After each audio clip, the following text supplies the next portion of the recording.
Hi friends, welcome to our channel. Brahmamudi serial next ఎపిసోడ్లో ఏం జరగబోతోందో ఈ వీడియోలో చూసి తెలుసుకుందాం. కళ్యాణ్ని చూసి ఆశ్చర్యపోయిన రాజ్, కావ్య అసలేం జరిగింది అని తెలుసుకోవడానికి ఈ వీడియోని స్కిప్ చేయకుండా ఎండ్ వరకు చూసేయండి.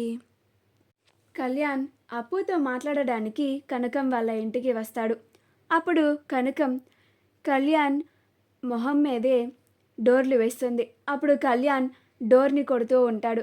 అప్పు, ప్లీజ్ అప్పు, డోర్ని ఓపెన్ చేయి అప్పు, నేను నీతో మాట్లాడాలి అని పిలుస్తూ ఉంటాడు.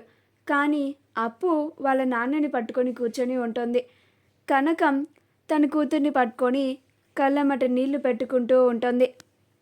కళ్యాణ్ ఎన్నిసార్లు ఇంకా పిలిచినా తలుపు తీయకపోయేసరికి నిరాశగా వెనక్కి తిరిగి వెళ్తూ ఉంటాడు. కానీ అప్పులో మాత్రం అస్సలు చలనం రాదు. అప్పు డోర్ తీయడానికి అస్సలు ముందుకు రాదు. ఇంకా కళ్యాణ్ కాసేపు అక్కడే ఉండి చూసి ఎంతసేపటికి డోర్ ఓపెన్ చేయకపోవడంతో తను ఇంకా తిరిగి ఇంటికి వెళ్ళిపోతాడు. అప్పు అక్కడి నుంచి లేచి తన గదిలోకి వెళ్ళిపోతుంది. వెళ్ళిపోయి డోర్ని వేసుకుంటుంది.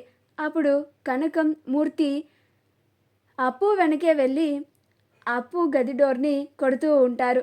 అప్పు, ఒసే అప్పు, ఏమైందే నీకు అని కనకం అంటూ ఉంటుంది. అప్పుడు మూర్తి, అప్పు, అమ్మ అప్పు, ఏమైందమ్మా, బాధపడకమ్మా అని మూర్తి అంటూ ఉంటాడు.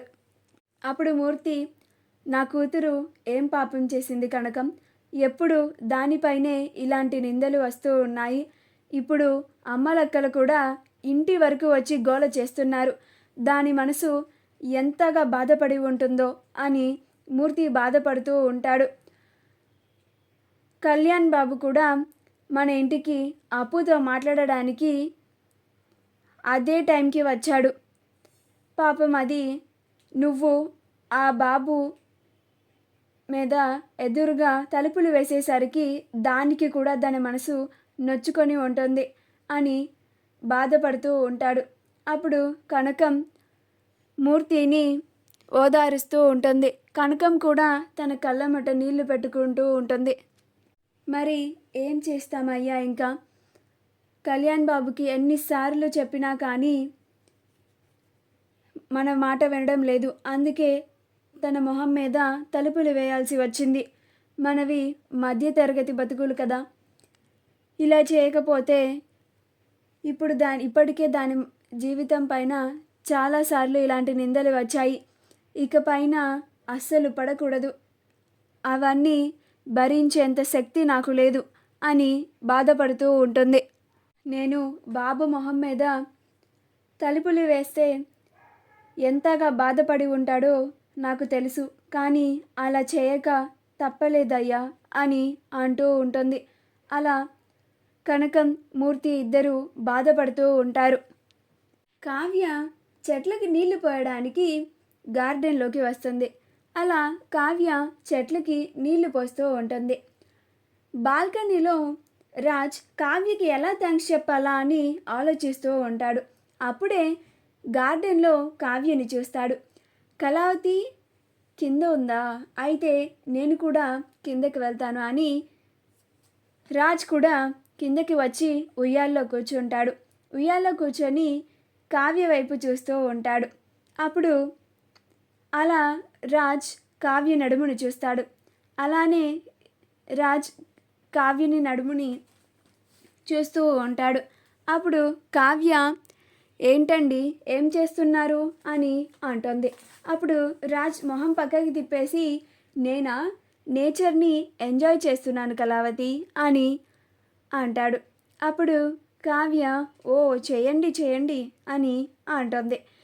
అలా కావ్య తన పని తాను చూసుకుంటూ ఉంటుంది. రాజ్ మళ్ళీ కావ్య నడుముని చూస్తూ ఉంటాడు. అలానే మొహంకి చేయి పెట్టుకొని అలానే చూస్తూ ఉంటాడు. రాజ్ చూడడం కావ్య గమనిస్తుంది. అప్పుడు కావ్య, ఏంటండి, నేచర్ అంత బాగుందా, అలానే చూస్తున్నారు కళ్ళు కూడా ఆర్పకుండా అని అంటుంది. అప్పుడు రాజ్ ఆ మాటలకి ఒక్కసారిగా మొహం పక్కకి తిప్పేసి నవ్వుకుంటూ ఉంటాడు. అప్పుడు కావ్య, నిజం చెప్పండి, మీరు నా నడుమును చూస్తున్నారు కదా అని అంటుంది. అప్పుడు రాజ్, నేనేం చూడలేదు అని అంటాడు.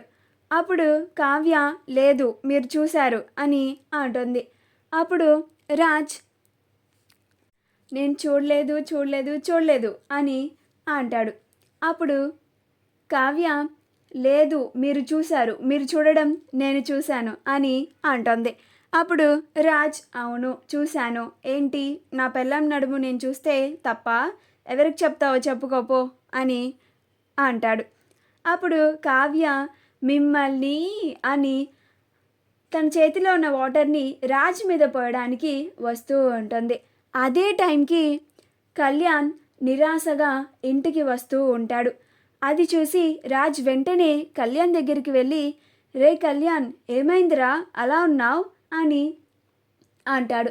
అప్పుడు కావ్య కూడా, ఏమైంది కవి గారు అలా ఉన్నారు అని అంటుంది. అప్పుడు కళ్యాణ్, ఏం లేదన్నయ్య అని అంటాడు. అప్పుడు రాజ్, ఏం లేదంటావేంటి కళ్యాణ్, ఏదో ఉంది చెప్పు, ఏమైందిరా, ఈ అన్నయ్యతో కూడా చెప్పుకోకూడదా అని అంటాడు. అప్పుడు కళ్యాణ్, అలా ఏం లేదన్నయ్య, నేను అప్పుతో మాట్లాడడానికి వాళ్ళ ఇంటికి వెళ్ళాను. అప్పుడే అప్పు వాళ్ళ ఇంటి దగ్గర చుట్టుపక్కల వాళ్ళు వచ్చి అలా నిందిస్తూ ఉంటే కనకం ఆంటీ వాళ్ళ మీద గొడవపడి నా మొహం మీద తలుపులు వేశారు. ఇంక నేను ఎంత తలుపులు కొట్టినా కానీ వాళ్ళు తలుపు తీయలేదు. ఇంకందుకని వెనక్కి తిరిగి నిరాశగా ఇంటికి వచ్చేశాను అని బాధపడుతూ చెప్తాడు. నా వల్ల అప్పుకి ఎన్ని అవమానాలు, నా వల్ల తన జీవితం పైన చాలా నిందలు పడుతున్నాయి. అందుకని నేను సారీ చెప్దామని కాసేపు అప్పుతో మాట్లాడదామని వెళ్ళాను అన్నయ్య అని బాధపడుతూ చెప్తాడు. అప్పుడు కావ్య, మీరేం బాధపడకండి కవిగారు, మళ్ళీ అప్పు మీతో మాట్లాడుతుంది. కొన్ని రోజులు గడిచిన తర్వాత అది ఈ బాధలో నుంచి బయటికి వచ్చిన తర్వాత మళ్ళీ మీతో స్నేహంగా మాట్లాడుతూ ఉంటుంది. మీరు ఇలా బాధపడుతుంటే నేను మీ అన్నయ్య ఏమైపోవాలి కవిగారు అని అంటుంది. అప్పుడు కళ్యాణ్, కనకం ఆంటీ నా మొహం మీద తలుపులు వేసిన తీరును చూస్తుంటే అప్పు ఇంకా నాతో మాట్లాడదేమో అని చాలా భయపడ్డాను వదిన. కానీ మీ మాటలు విని నాకు కొంచెం నమ్మకం కలుగుతుంది, తిరిగి మళ్ళా అప్పు నాతో మాట్లాడుతుంది అని అంటాడు. మా వీడియో కనుక మీకు నచ్చినట్లయితే లైక్ చేయండి, షేర్ చేయండి, మా ఛానల్ని సబ్స్క్రైబ్ చేసుకోండి, పక్కనే ఉన్న బెల్ ఐకాన్ని క్లిక్ చేయడం మాత్రం మర్చిపోకండి.